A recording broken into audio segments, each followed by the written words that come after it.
Mente, em meio do rápido silêncio que se verificou em seguida, Belarmino, cujos sentimentos delicados o leitor já teve ocasião de apreciar, levantou o olhar interessado para o futuro capitalista do Porto e interrogou afetuosamente: que notícias darás aos amigos da tua Margaridinha? Transportou-se sempre para o Brasil? E Albino? Continua na prisão? Sua Majestade interessou-se por ele, realmente? Ah!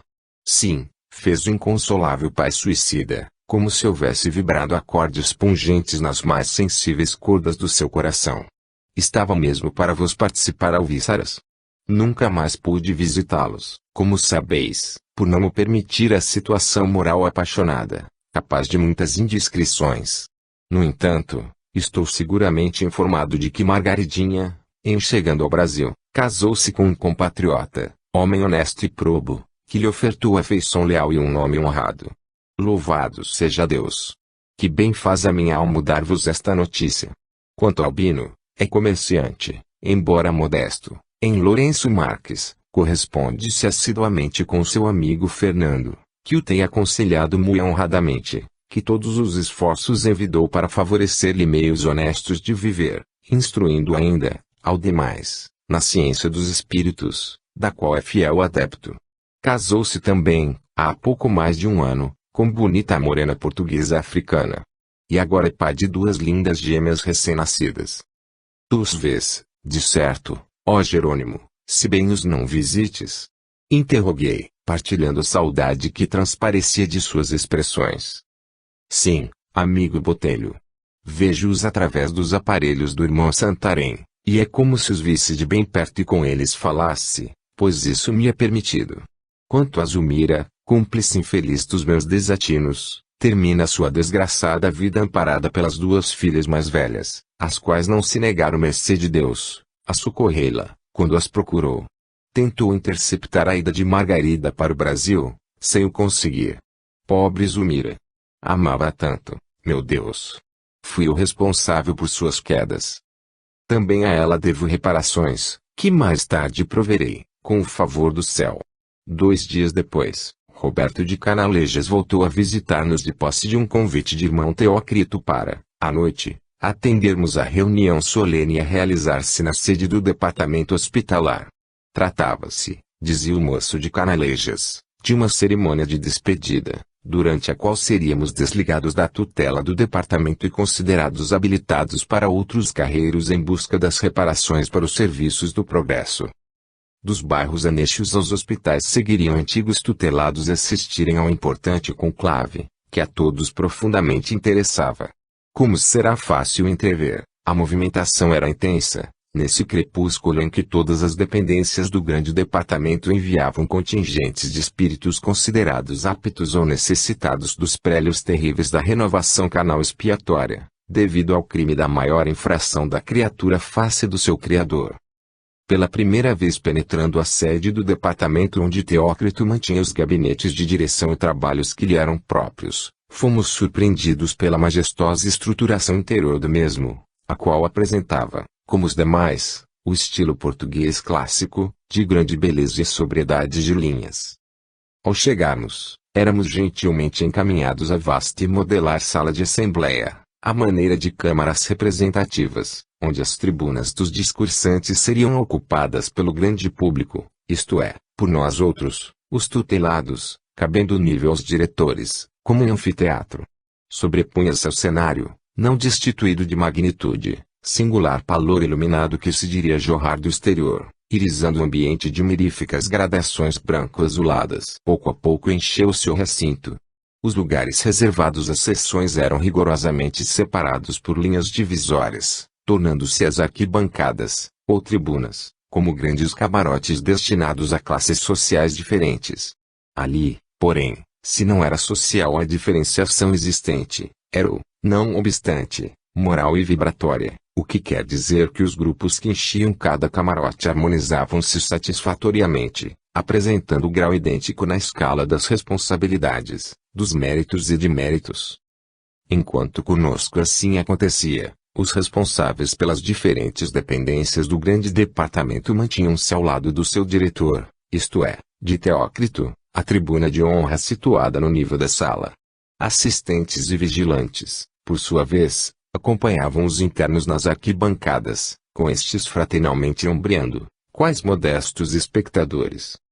Assim foi que, entre os primeiros, notamos a presença do padre Anselmo, educador da falange de suicidas obsessores aprisionados na torre, de irmão Miguel de Santarém, o abnegado conselheiro do isolamento, de irmão João, o venerável ancião, guia paciente e caridoso da triste falange do manicômio, todos ladeando o diretor do departamento, responsável, por sua vez, pelo Hospital Maria de Nazaré, ao passo que seus assistentes se mantinham conosco, exceção feita de Romeu e Alceste que, como iniciados, pertenciam à graduação mais elevada na hierarquia espiritual, não obstante a qualidade de discípulos de Teócrito.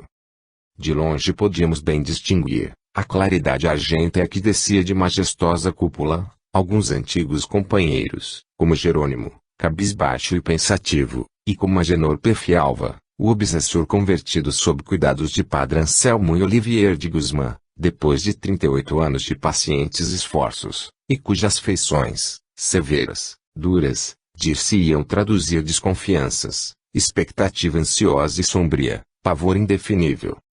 Em meio à augusta simplicidade, no entanto, foi que se desenrolou a magna cerimônia.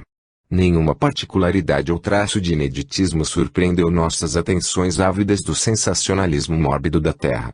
Praz aos céus que, um dia, os homens encanados, responsáveis pelos graves problemas que agitam a humanidade, aprendam com os espíritos a singeleza que então tivemos ocasião de apreciar, quando se reunirem em festividades ou deliberações.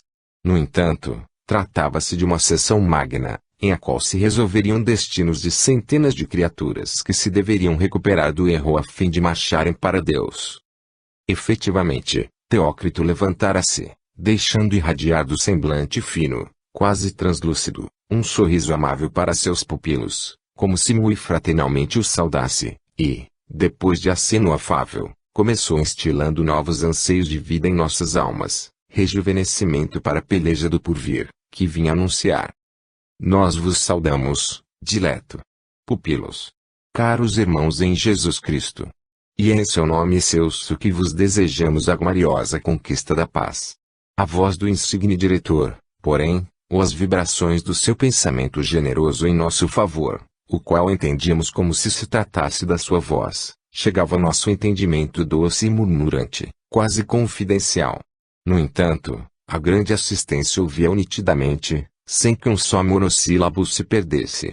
Espanhóis afirmavam, mais tarde, que o orador falara, naquela noite, em seu idioma pátrio, havendo até mesmo expressões costumeiras do lar paterno, deles conhecidas desde a infância, o que muitos comovia e sensibilizava. Nós, os portugueses, porém, contestávamos, pois o que ouviremos fora o bom português clássico de Coimbra, ao passo que os brasileiros presentes pretendiam ter ouvido o suave e terno linguajar das plagas nativas, com seus acentos próprios e sotaque que tanto desagrada em Portugal. E sincero encantamento a toda a assistência impregnava de lenientes emoções. Ele, não obstante, prosseguiu. Não sois estranhos, meus amigos, ao móvel da presente reunião. É o vosso futuro que aqui se delineia, o destino que vos aguarda que será concertado em programação que devereis não apenas conhecer, mas, acima de tudo, estabelecer e aprovar. Desde o dia em que os umbrais desta colônia correcional se descerraram, por ordens do alto, a fim de vos recebermos e hospedarmos, tendes vivido entre as alternativas de um hospital-presídio.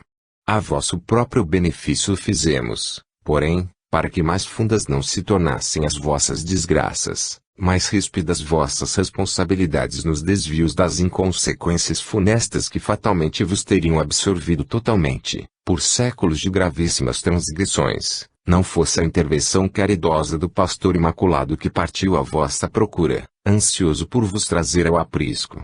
No entanto, hoje venho para vos participar que, a partir deste momento, os mesmos portões que se fecharam sobre vós, aprisionando-vos por impositivos de severa proteção e vigilância, descerram-se agora, permitindo-vos liberdade. Sois livres da tutela do departamento hospitalar, meus irmãos.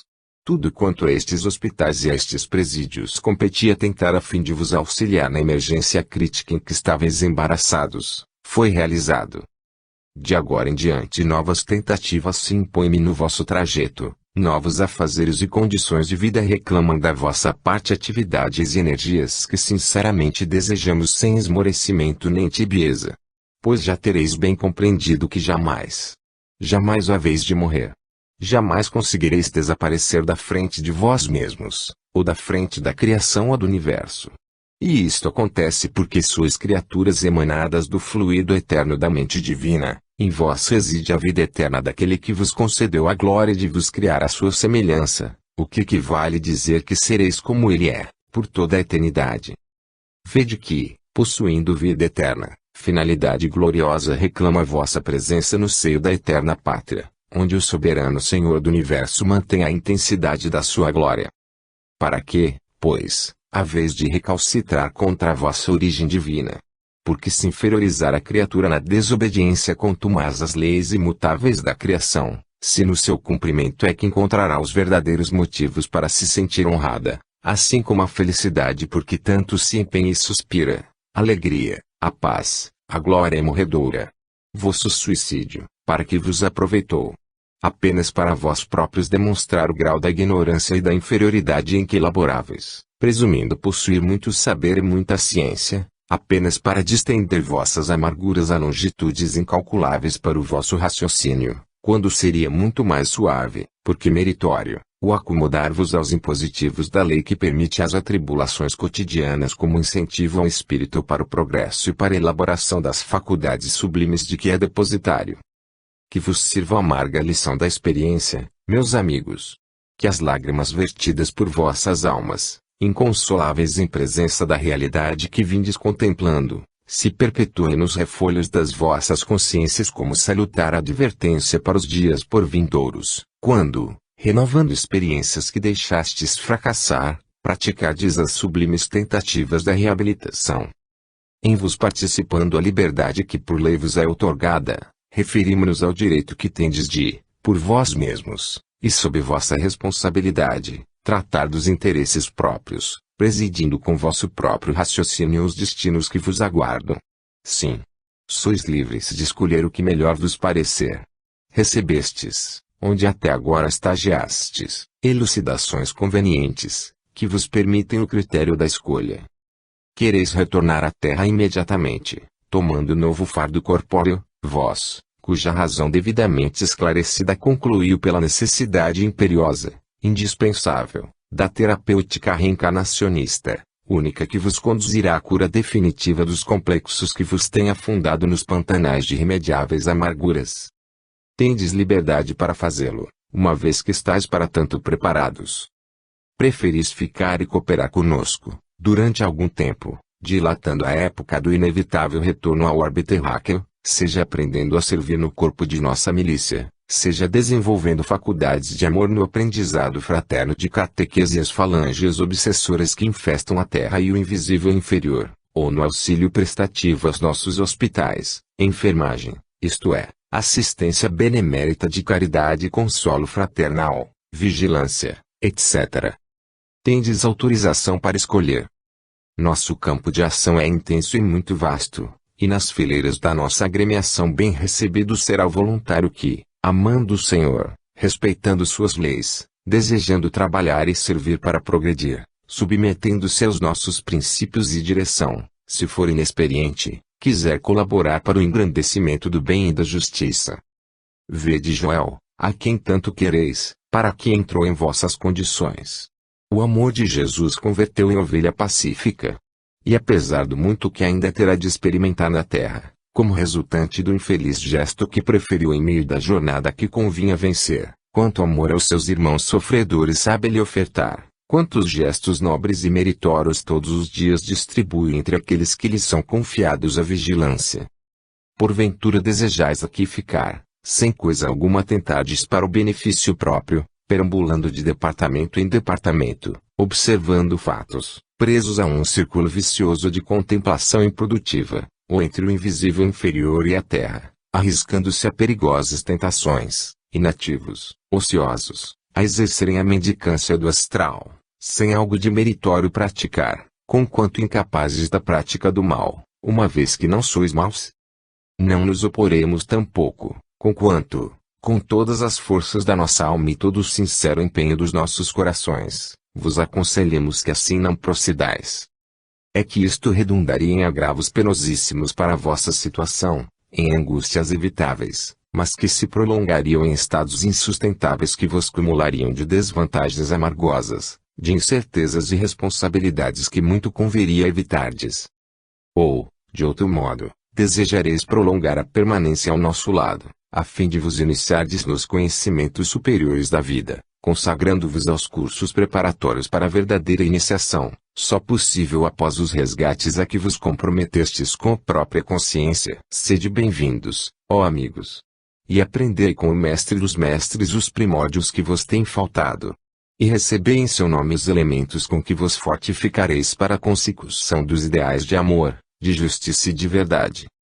Muitos de vós, presentes esta assembleia, se encontram habilitados para esse curso preparatório. Para outros, porém, o momento ainda não chegou. Suas consciências segredalizam o caminho a seguir sem que nos constranjamos a proferir-lhes os nomes. Mesmo aos habilitados, todavia, nada obrigará a aceitação do convite que ora foi feito. Aceitá-lo-ão se o quiserem, por livre e espontânea vontade. Murmuração discreta percorreu a assistência. Era que admirávamos a caridosa sutileza do método posto em prática, o qual inibe uns e outros, de nossa falange, de se julgarem favorecidos por qualquer superioridade, uma vez que não podíamos avaliar os ditames das consciências uns dos outros, assim como aboliria a suposição de predileção por parte dos mentores. Teócrito continuou, depois de uma pausa. Ser-vos-á concedido prazo de 30 dias para meditardes deliberadamente sobre o que acabais de ouvir, pois, conquanto estejais há bastante tempo doutrinados e esclarecidos para tomardes, por vós mesmos, a decisão que vos convém, a tolerância manda que vos acautelemos com ainda algum tempo de meditação, em torno das tentativas futuras. Durante esse prazo, diariamente sereis atendidos na sede do departamento, caso desejeis informações e mais esclarecimentos no que vos disser particularmente respeito. E podereis, sem constrangimentos, expandir-vos com aquele que aqui vos receber, porque falará ele em nome do Divino Pastor, e ainda porque vos conhece em todas as particularidades e sutilezas, lendo em vossas almas como num livro fácil. Outros sim, sois convidados às reuniões que para vós se realizarão neste mesmo local, nas quais trataremos de tudo quanto, de modo geral, vos possa esclarecer, instruir e reanimar para o futuro a que sereis impelidos pelas vossas afinidades pessoais. Esgotado, porém, o prazo concedido, participareis à diretoria da instituição, a que estáis filiados, das resoluções tomadas, prontificando-se ela, então, sob nossas vistas, a encaminhar-vos para o destino que voluntariamente houverdes escolhido. A tão simples quão importantes falas seguiu-se a primeira exposição dos deveres que nos caberiam como espíritos arrependidos e desejosos de reabilitação. Seria como a primeira conferência da série para que nos convidavam. O próprio Teócrito fora orador. Falara paternal e conselheiramente, sem arroubos apaixonados de oratória, mas deixando penetrar até o âmago de nossas almas profundas reflexões em torno das particularidades inferiores de cada um. Dir-se-ia que, legítimo conhecedor dos complexos que enredavam nosso ser, trazia o objetivo de ajudar-nos a reconhecê-los, medi-los, esmiuçá-los, a fim de nos animar a dar-lhes combate. Dali nos retiramos, nessa noite memorável, reconfortados, como fortalecidos por benfazeja esperança. E ali voltamos ainda muitas vezes para ouvi-lo expandir-se sobre os mais elevados conceitos que poderíamos conceber, acerca da vida, das leis do universo, das magnificências morais resultantes do cumprimento do dever, da observação da justiça, da prática do amor e da fraternidade, da obediência à razão como a moral e a todos os demais princípios do bem. Extinto o prazo estabelecido pelos regulamentos internos, grande movimentação verificou-se na fisionomia pacata do departamento hospitalar e da torre.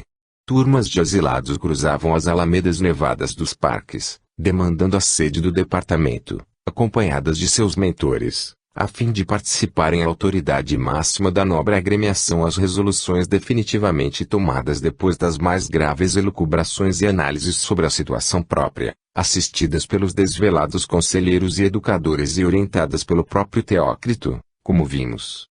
Agenor Pefialva, assim como vários outros prisioneiros da torre, suicidas obsessores que haviam semeado desordem, lágrimas, desgraças incontáveis no decorrer do pretérito, quer na qualidade de homens encanados, quer, mais tarde, como espíritos inferiores que eram, Jerônimo de Araújo Silveira, Mário Sobral e outros declararam preferir a reencarnação imediata, tais os incômodos dos remorsos, as angustiosas perspectivas do passado, que obsidiavam suas mentes em flagelações insuportáveis, incapacitando-os para outra qualquer tentativa. Tinham urgência de expiação, a verem se conseguiriam tréguas no esquecimento temporário dos serviços de renovação planetária, para depois, então, cuidarem, mais serenos, de maiores realizações. Vários outros se empenharam pelo estágio nas operosidades da vigilância, onde poderiam algo aprender para se fortalecerem um pouco mais, pois que, tíbios, indecisos, temiam ainda o contacto com a carne, desconfiados das próprias fraquezas. Algum tempo de contacto com as caravanas heróicas, no serviço de socorro e auxílio aos desgraçados do Vale Sinistro, como da Terra, desempenhando a beneficência, prepará-los-ia com mais segurança, no próprio entender, apontando-lhes caminhos mais amplos na senda da fraternidade. Eu, Belarmino, João da Azevedo e bem assim alguns poucos que conosco muitos se afinavam, todos do Hospital Maria de Nazaré, atraídos pelos magníficos ensinamentos do preclaro diretor do departamento, durante suas apreciadas exposições, depois de muitas e cuidadosas investigações adentro de nós mesmos, apresentamo-nos à sua presença, declarando que, caso fôssemos merecedores da honrosa mercê de prosseguir nas sendas preparatórias de iniciação, a despeito dos deméritos que sabíamos sobrecarregando nossas consciências, nós o preferíamos, porquanto nos seduzia a perspectiva do conhecimento que nos deixara entrever. Sede bem-vindos, amigos, foi a resposta. Amanhã mesmo podereis seguir vosso novo destino. Para que retardar mais? Não continuareis, porém, sob minha dependência. A missão a mim confiada junto de vós foi culminada, uma vez que sereis encaminhados para a frente, sob os cuidados de novos mentores. Unir-nos-á, no entanto, para sempre, a doce afeição que se estabeleceu em nossos espíritos durante o tempo que aqui passastes. Certos de que logo no dia imediato deixaríamos o departamento hospitalar, separando-nos dos generosos amigos que tanto nos consolaram na desgraça, tristeza profunda ensombrou-nos o coração. A permanência no hospital, porém, todos nós o sabíamos, é temporária, geralmente curta. Procuramos despedir-nos. Começamos pelo próprio hospital, que nos era vizinho. Joel, abraçando-nos entre um sorriso e um minuto de intervalo nos afazeres que se afiguravam múltiplos naquela manhã em virtude da chegada, dentro de poucas horas, de novo contingente de réprobos apanhandos do vale, disse-nos, confortando-nos ainda uma vez. Não penseis que estareis separados de nós outros. Havemos de ver-nos muitas vezes. Paciência, meus amigos, paciência. Carlos e Roberto, como sempre, prontificaram-se a guiar-nos às visitas de despedidas.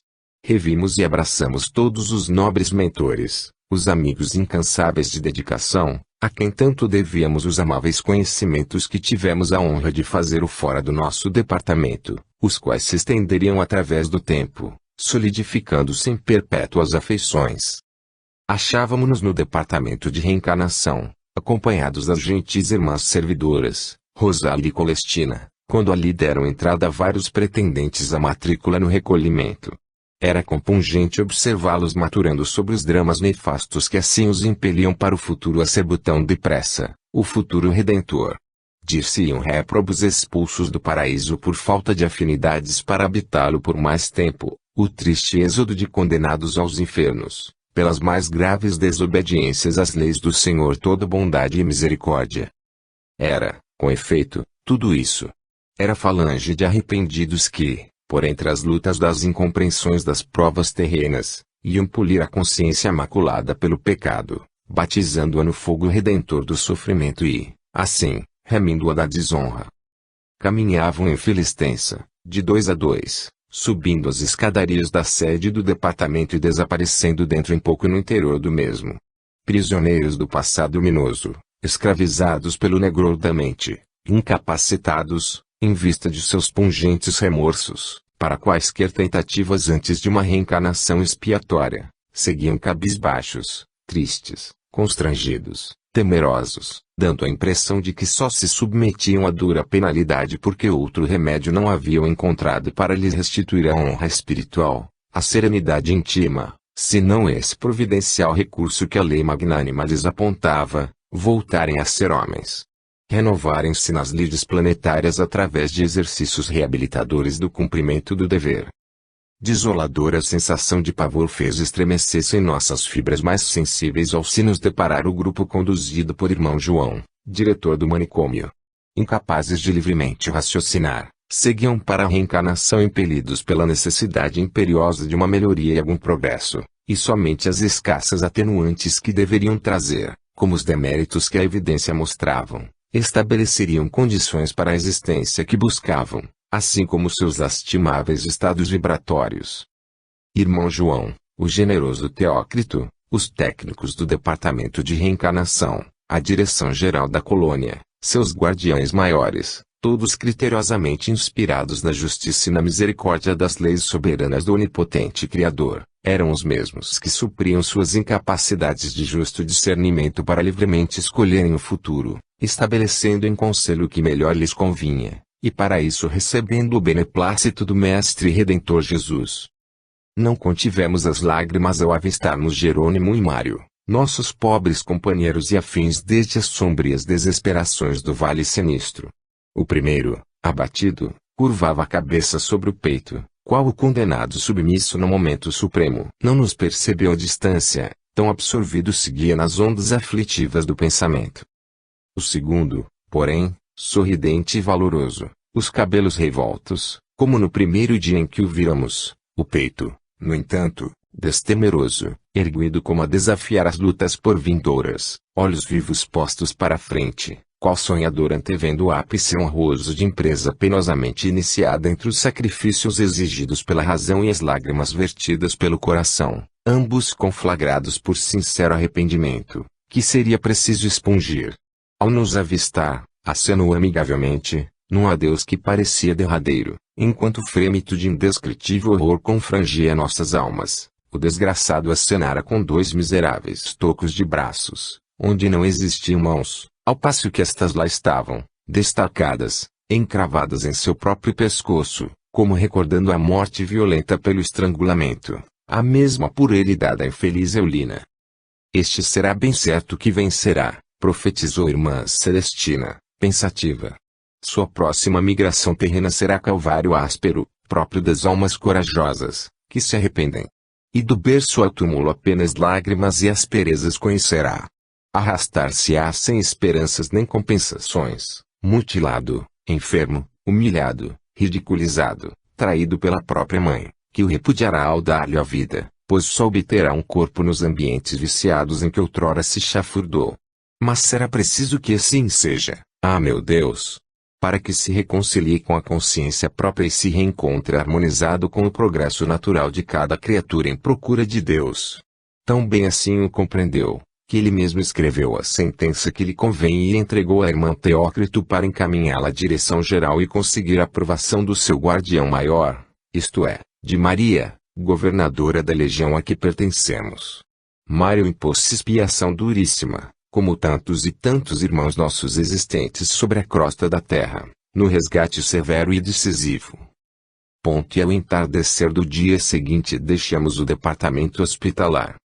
Veículo modesto, que reconhecemos do tipo usual no interior da colônia, veio buscar-nos. Silenciosamente, comovidos, tomamos lugar e, confortados pela presença de Romeu e Alceste, que nos deveriam acompanhar ao novo domicílio, observávamos que, enquanto deslizava suavemente, as neves melancólicas se adelgaçavam, a paisagem se coloria de formosos tons de madrepérola, flores surgiam em festividades policrômicas à beira das estradas caprichosamente cuidadas.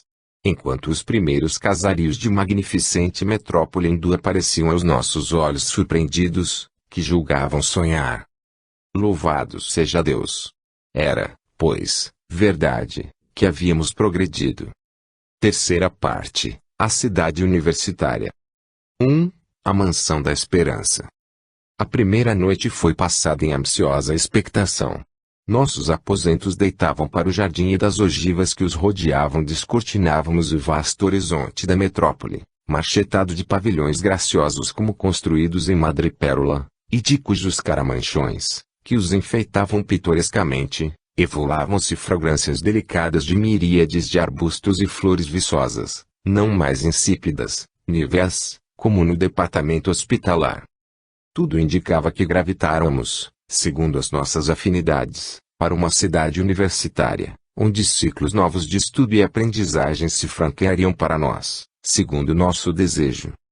Enquanto passeávamos, aos nossos olhos interessados estendia-se paisagem amena e sedutora, onde edifícios soberbos, finamente trabalhados em estilo ideal, que lembraria o padrão de uma civilização que nunca chegaria a se concretizar nas camadas terrestres, nos levaram a meditar sobre a possibilidade de neblinas ignotas, irisadas sob palores também desconhecidos, servirem a artistas para aquelas cúpulas sedutoras, os rendilhados sugestivos, o pitoresco encantamento dos balcões convidando a mente do poeta a devaneio.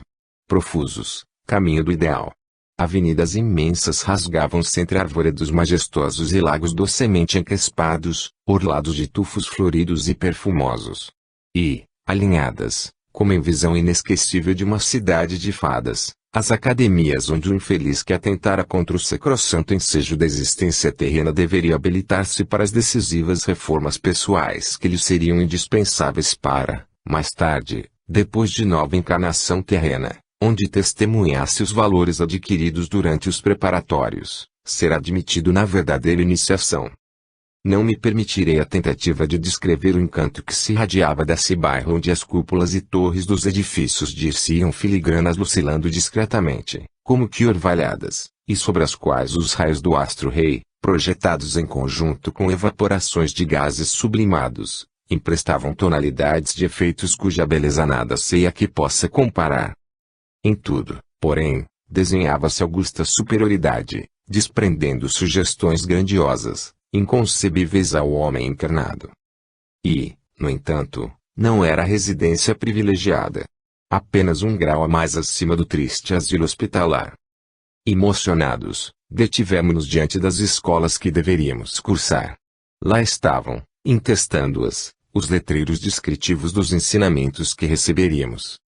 Moral, filosofia, ciência, psicologia, pedagogia, cosmogonia, e até um idioma novo, que não seria apenas uma língua a mais, a ser usada na terra como atavio de abastados, ornamento frívolo de quem tivesse recursos monetários suficientes para comprar o privilégio de aprendê-la.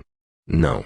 O idioma cuja indicação ali nos surpreendia seria o idioma definitivo, que havia de futuramente estreitar as relações entre os homens e os espíritos, por lhes facilitar o entendimento, removendo igualmente as barreiras da incompreensão entre os humanos e contribuindo para a confraternização ideada por Jesus de Nazaré. Uma só língua, uma só bandeira, um só pastor.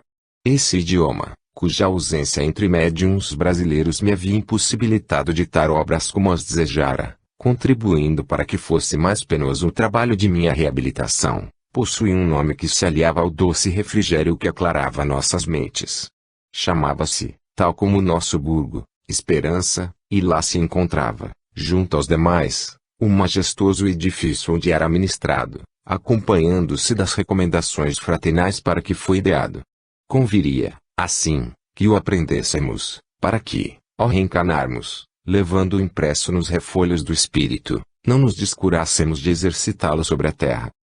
O benfazejo frescor matinal trazia-nos ao olfato o perfume dulcíssimo, que afirmaríamos ser dos craveiros sanguíneos que as damas portuguesas tanto gostam de cultivar em seus canteiros, das glicínias mimosas, excitadas pelo orvalho saudável da alvorada. E pássaros, como se cantassem ao longe, assobiavam ternas melodias, completando a doçura do painel. Havíamos chegado na véspera, quando as estrelas começavam a fulgir irradiando carícias luminosas. Romeu e Alceste, apresentando-nos a direção do novo burgo, despediram-se em seguida, dando por fim da missão junto de nós.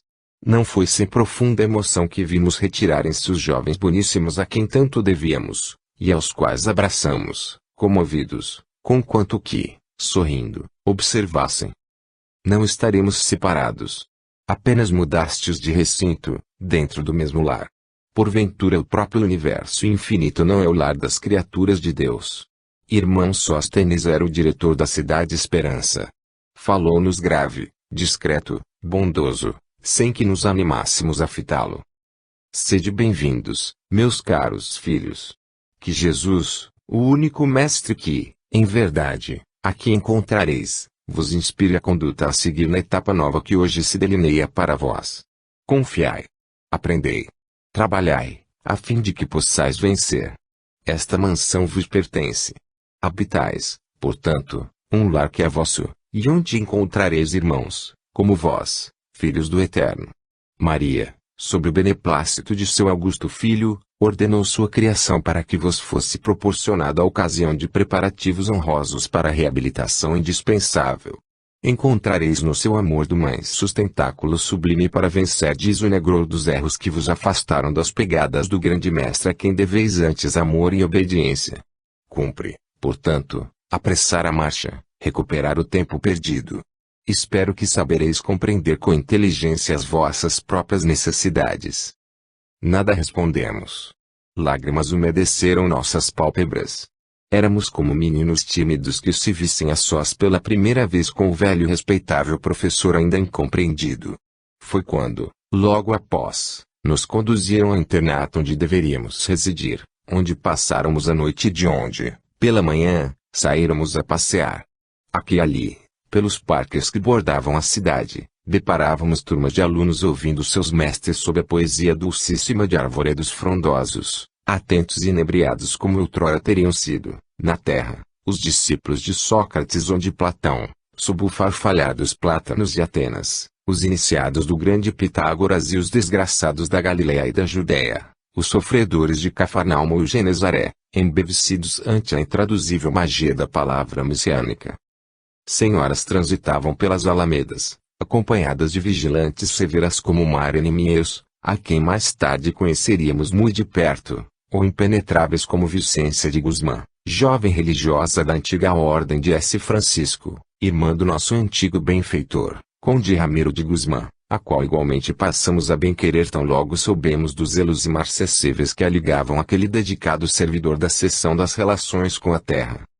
Absortos, consentíamos que a imaginação se desdobrasse arrastada pelas sugestões, deixando palpitar em nossa mente múltiplas impressões, quando, de mansinho, alguém tocou em meu ombro, produzindo em minha sensibilidade a suave emoção de uma carícia infantil que me despertasse de prolongado torpor. Voltei-me, bem assim meus companheiros mais afins, reduzidos agora a João e Belarmino, visto que os demais se haviam internado no recolhimento. Duas damas achavam-me ao nosso lado, convidando-nos para uma reunião de honra para a qual fora convocada a pequena falange chegada no dia anterior. Diziam as damas que, então, seríamos apresentados aos nossos novos mentores, aqueles que fariam nossa educação definitiva. A eles seríamos entregues como a ver os guardiães que por nós zelariam paternalmente, até findar o curso de experiências renovadoras que urgia levássemos efeito em próxima encarnação nos planos terrestres. A primeira dessas damas, justamente a que me tocara, era uma menina loira e mimosa, que andaria pelas 15 primaveras, portadora de gracilidade irresistível. Trajava-se, porém, curiosamente, não nos furtando, nenhum de nós outros, a impertinente reparo. Túnica branca atada à cinta, manto azul trespassado ao antigo uso grego e pequena grinalda de rosas minúsculas ornamentando-lhe a fronte ebúrnea. Dir-se-ia um anjo a quem faltassem as asas. No primeiro instante supus-me vítima de novo gênero de alucinação, que, passado do Vale dos Réprobos para a Cidade da Esperança, teria o condão de criar o oposto do hediondo, isto é, o agradável e o belo. A menina trazia poético e imponente nome de Rita de Cássia de Forjás Frazão, decassílabo que a teria implicado em círculo familiar aristocrata, na derradeira etapa terrena sofrida em terras de Portugal. Mas alguns dias passados, não sofrendo o desejo de me elucidar acerca dos seus interessantes trajes, via entristecer-se a minha indiscrição, enquanto lhe ouvia a resposta interrogativa por mim feita. Sepultaram-me assim, ou melhor, assim vestiram o meu fardo carnal, quando o abandonei pela última vez, na terra. Tão grata foi ao meu coração a volta ao invisível, não obstante o desastre que ocasionou a um ser muito querido para mim, que retive na mente a recordação da última toilette terrena. A segunda, alta, também loira, deveria ter deixado a vestidura corporal não longe dos 50 anos, conservando ainda as impressões mentais que permitiam tais observações. Simpática e atraente, estendeu-me a destra muito gentilmente, apresentando-se de modo assaz cativante para nós. Tenho certeza que já ouvistes falar de mim. Sou Doris Maristel da Costa. E venho de uma existência terrena em que muito gratamente servi de mãe ao meu pobre Joel. Vosso amigo do departamento hospitalar. Confessamo-nos encantados, não dispondo de frases bastante expressivas para traduzir a emoção que nos empolgava. Respeitosamente osculamos a mão que tão democraticamente nos era estendida, mas sinceramente o fizemos, sem a afetação a que nos habituáramos desde muito. À hora aprazada fomos introduzidos na sala de assembleias, situada na sede central do novo departamento, por irmãs vigilantes encarregadas do serviço interno.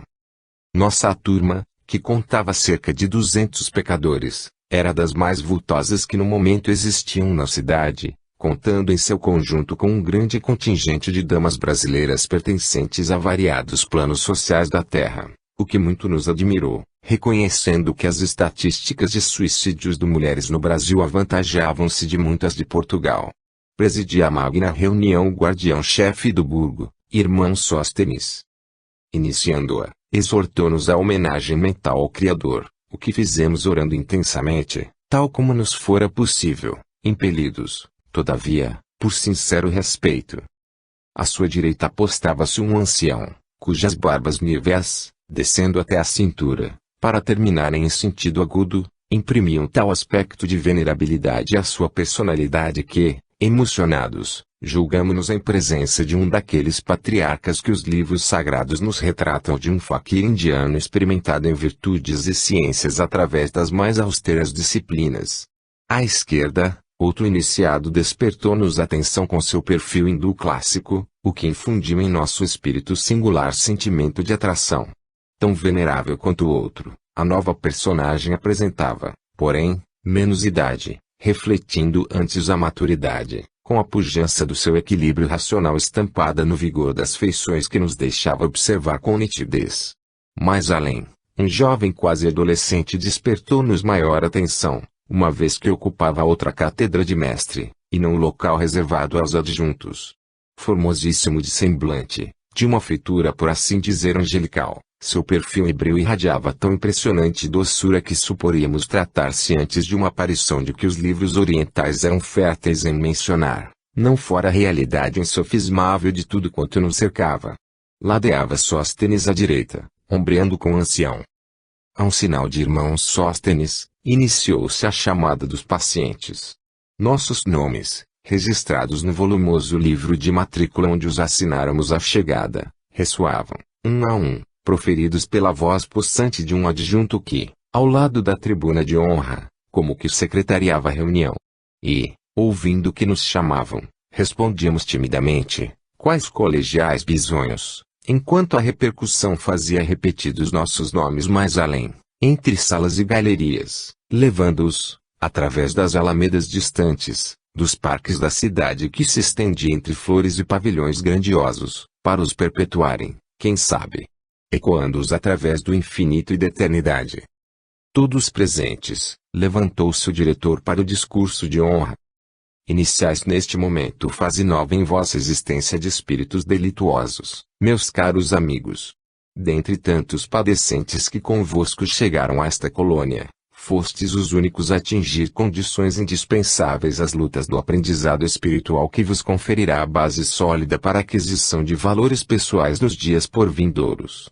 sereis matriculados em nossas escolas, uma vez que apresentais o necessário desenvolvimento moral e mental para a aquisição de esclarecimentos que vos permitirão próxima reencarnação recuperadora, capaz de vos fornecer a reabilitação decisiva do erro em que sucumbistes.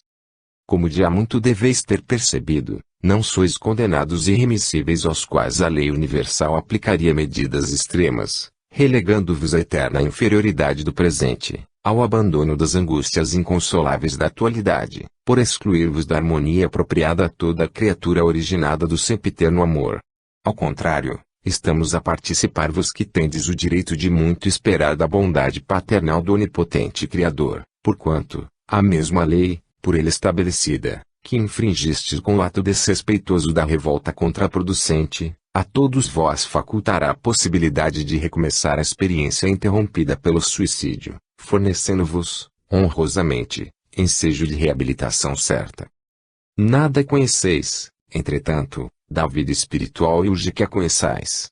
Até agora vossos estágios na erraticidade vêm se verificando em zonas inferiores do invisível onde pouco tendes aproveitado moralmente, em vista da couraça de animalidade que envolve vossas vibrações mentais chumbadas, particularmente, ao domínio das sensações.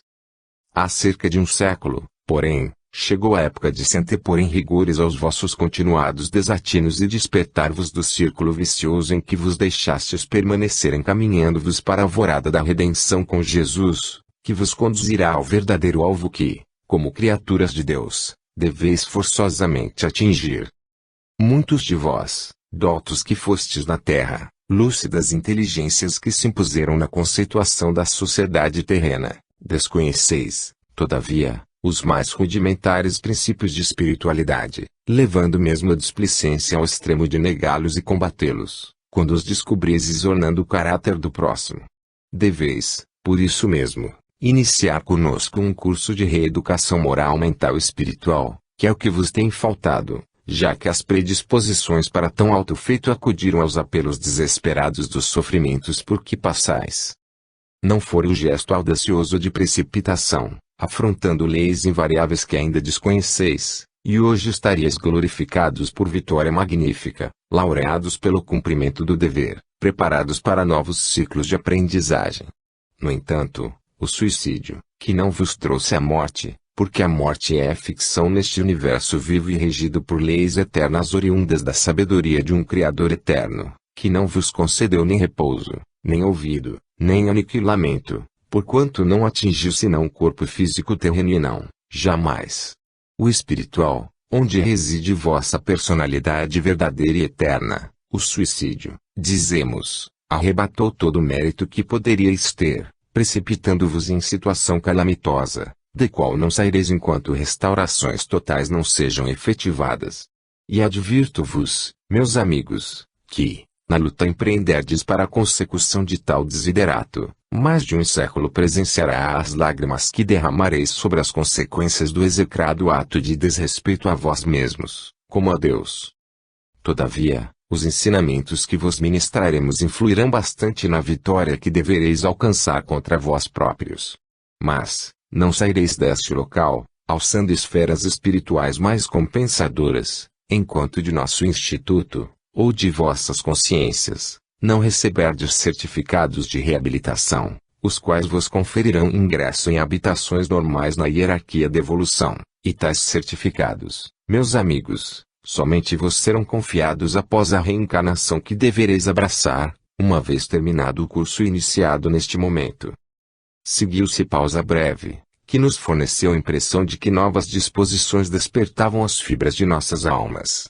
Voltando-se para os três companheiros que ladeavam, o orador continuou, prendendo porventura ainda mais a nossa atenção. Aqui tendes os vossos educadores. São como anjos tutelares que sobre vós, como sobre vossos destinos, e debruçarão, amparando-vos na espinhosa jornada. Acompanhar-vos-ão, a partir deste momento, em todos os dias de vossa vida, e só darão por cumprida a nobre missão de que se incumbiam junto de vós, quando, já glorificados pela observação da lei que infringistes, voltardes da terra, novamente, para este asilo, recebendo, então, como que passaporte para outra localidade espiritual, onde reapanhareis o fio normal da rota evolutiva interrompida pelo suicídio. As credenciais dos mestres a quem, neste momento, sois entregues em nome do Pastor Celeste, estendem-se, em virtudes e méritos, a um passado remoto, muitas vezes comprovado nos testemunhos santificantes.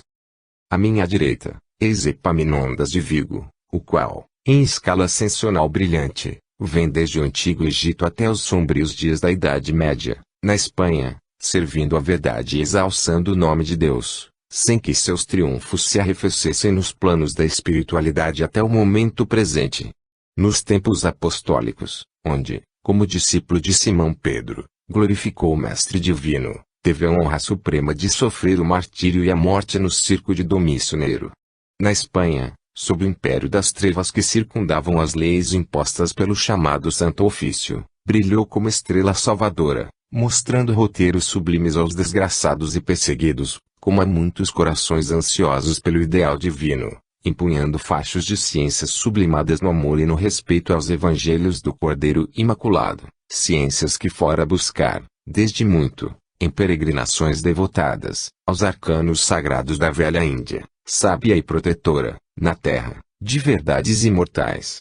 Mas justamente porque brilhar em meio de trevas, sacrificaram-no novamente, não mais atirando seu velho corpo carnal às feras esfaimadas, mas queimando em fogueira pública, onde, ainda uma vez, provou ele seu imarcessível devotamento ao Senhor Jesus de Nazaré.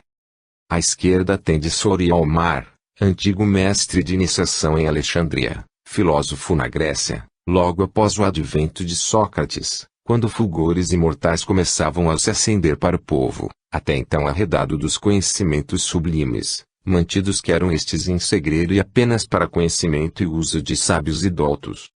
Como eminente precursor do grande mestre, ensinou a doutrina secreta a discípulos levantados das mais modestas classes sociais, aos deserdados infelizes, e, à sombra benfazeja dos carvalheiros frondosos ou sob a amenidade poética dos plátanos, fazia-os sorver ensinos cheios de divina magnificência, transportando-os de felicidade na elevação dos pensamentos para o Deus sempiterno, Criador de todas as coisas, aquele Deus desconhecido cuja imagem não constava na coleção dos altares de pedra da antiga Elade. Mais tarde, ele reencarnado na própria Judéia, atraído pela figura incomparável do Mestre dos Mestres, desdobrando-se em atitudes humildes, obscuras, mas generosas e sadias, por seguir as pegadas luminosas do celeste pegureiro. Entrado já em idade avançada, conheceu as férreas perseguições de Jerusalém, logo após o apedrejamento de Estevão. Estoico, fortalecido por uma fé inquebrantável, sofreu longo martírio no fundo sinistro de antigo calabouço, torturado com a cegueira, uma vez considerado varão de muitas letras e, portanto, perigoso, nocivo aos interesses farisaicos, martirizado com espancamentos, mutilações dolorosas, até sucumbir, ignorado da sociedade, irreconhecível pela própria família, mas glorificado pelo Mestre Celso, por amor de quem tudo suportou com humildade, amor e reconhecimento. Soria Omar, como Epaminondas, teve a mente voltada, desde muitos séculos, para as altas expressões da espiritualidade, a alma fervorosamente batizada na pira sagrada da ciência divina e do amor a Deus. Hoje, se encontra operando na região de angústias em que nos encontramos todos, materializado a ponto de ser por vós reconhecido como em sua derradeira estrutura corporal, não será porque lhe escasseiem luzes e merecimentos para alçar locais outros, em harmonia com seus méritos, mas porque fiéis, ambos, a princípios da iniciação cristã, que observam acima de quaisquer outras normas, preferem estender atenções e amor aos mais desgraçados e desprovidos de ânimo, devotando-se a encaminhá-los à redenção inspirados no exemplo do príncipe celeste que abandonou seu reino de glórias para dar-se, em sacrifícios continuados, ao bem das ovelhas da terra. E Aníbal, meus caros filhos. Este jovem que conheceu pessoalmente a Jesus de Nazaré, durante suas pregações inesquecíveis através da sofredora Judéia. Aníbal de Silas, um daqueles meninos presentes no grupo que Jesus acariciou quando exclamou, demonstrando a inconfundível ternura que mais uma vez expandia entre as ovelhas ainda vacilantes. Deixai vir a mim as criancinhas, que delas é o reino dos céus. Aníbal, que vos ministrará ensinamentos cristãos exatamente como os ouviu do próprio Rabi, a quem ama com arrebatamentos de idealista entusiasta e adoroso, desde a infância longínqua, passada, então, no Oriente. Assevera-lhe que, quando o Senhor pregava sua formosa doutrina de amor, quadros explicativos, de maravilhosa precisão e encanto inexprimível, surgiam inesperadamente à visão do ouvinte de boa vontade, elucidando de forma inconfundível, por imprimirem nos arcanos do ser de cada um a exemplificação que nunca mais seria olvidada. Que era por isso que, falando, conseguiu o grande enviado conter, em serenidade inalterável, multidões famintas, por longas horas, dominar turbas rebeldes, arrebatar ouvintes, convencer corações que, ou se prostravam à sua passagem, receosos e aturdidos, ou a sua doutrina para sempre se prendiam, encantados e fiéis. Os ímpios, porém, cujas mentes viciadas permaneciam desafinadas com as vibrações divinas, nada percebiam, ouvindo apenas relatos cuja excelsitude não eram capazes de alcançar, uma vez que traziam as almas impregnadas do vírus letal da má vontade. Um desses quadros, certamente o mais belo de quantos o Mestre amado criou para instruir suas ovelhas desgarradas, porque aquele mesmo que o retratava em sua glória de unigênito do Altíssimo, bastou para que Saulo de Tarso se transformasse em esteio ardente da doutrina redentora com que honrara o mundo. Aníbal cresceu e fez-se homem, sentindo-se sempre envolvido pelas radiações imarcessíveis do divino pegureiro, e que nunca mais se apagaram das suas recordações. Trabalhou pela causa, repetiu aqui como além o que ouvira do Senhor ou de seus apóstolos, preferindo, porém, instruir crianças e jovens, lembrando-se da doçura inexcedível com que Jesus se dirigia à infância. Viajou e sofreu perseguições, ultrajes, injúrias, injustiças, ainda porque era de bom gosto social criticar os adeptos do Nazareno, ofendê-los, persegui-los, matá-los. Uma vez chegado a Roma, viu-se glorificado pelo martírio, por amor do enviado celeste, teve o fardo carnal incinerado num daqueles postes de iluminação festiva, na célebre ornamentação dos jardins de Nero, aos 37 anos de idade. Mas, entre a tortura do fogo resinoso, porventura ainda mais atroz, e o espanto por se ver colhido nas redes do sublime testemunho, ele, que se considerava humilde, incapaz de merecer tão elevada honra, reviu novamente as margens do Tiberíades, o lago formoso de Genizaré, as aldeias simples e pitorescas da Galileia e Jesus pregando docemente a boa nova celestial com aqueles arrebatadores quadros que, na hora suprema, se mostravam ainda mais belos e fascinantes à sua alma de adepto humilde e fervoroso, enquanto sua voz dulçorosa repetia, como o ósculo da extrema-unção que lhe abençoasse a alma, fadando-o à glória da imortalidade. Vinde a mim, benditos de meu Pai, passai à minha direita. Enamorado sincero da boa nova do Cordeiro Imaculado, será boa nova o ensino que vos ministrará, pois, para ele, sois meninos que tudo ignorais em torno dela. E o fará como aprendeu do Mestre inesquecível, em quadros demonstrativos que vos apresentem, o mais fielmente possível, o encanto que para sempre o arrebatou e prendeu a Jesus. A fim de se especializar em tão sublime gênero de confabulação mental han sido necessárias ao devotado Aníbal vidas sucessivas de renúncias, trabalhos, sacrifícios, experimentações múltiplas e dolorosas no carreiro do progresso, pois somente assim seria possível desenvolver nas faculdades da alma tão precioso dom. Ele o conseguiu, porém, porque jamais em seu coração escasseou a vontade de vencer, jamais esqueceu os dias gloriosos das pregações messiânicas. O momento, sempiterno em seu espírito, em que sentiu a destra do celeste mensageiro pousando sobre sua frágil cabeça de menino, para o convite inesquecível. Deixai vir a mim os pequeninos.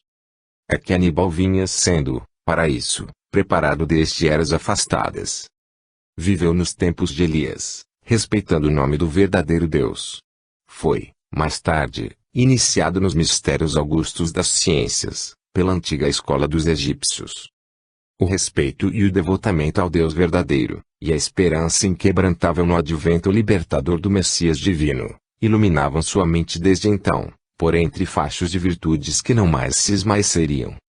Não obstante, após o sacrifício em Roma, trabalhador e infatigável, renasceu ainda sobre a crosta do planeta. seduzia a vontade poderosa e insopitável de seguir nas pegadas do mestre, anuindo aos seus divinos apelos. Sofreu, por isso, novas perseguições ao tempo de Adriano, e exultou com a vitória de Constantino. Desde então, dedicou-se particularmente ao amparo e à educação da infância e da juventude. Sacerdote católico na Idade Média, por mais de uma vez se fez anjo tutelar de pobres crianças abandonadas, esquecidas